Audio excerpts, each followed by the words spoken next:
Ever have one of those nights where everything goes wrong and you end up getting a ride from the cops? I was with a friend one night, pretty hammered, playing video games with him, also hammered, but he was on probation and so he wasn't allowed to drink.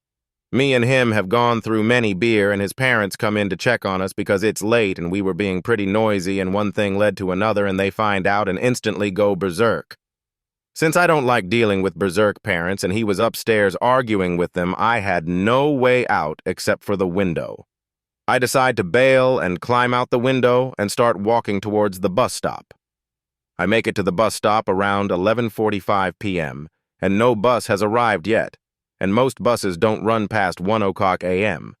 I decide to stay at my girlfriend's for the night because it's closer, and 2 buses still ran to get me there, so I depart on the first bus.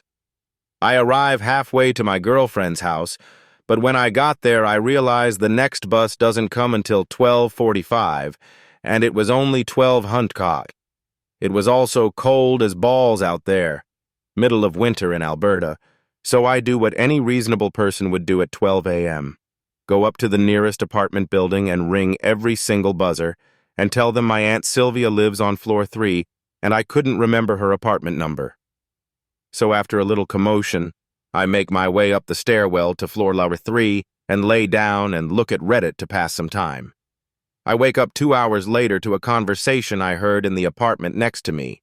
Keywords, hobo, sleeping, hallway.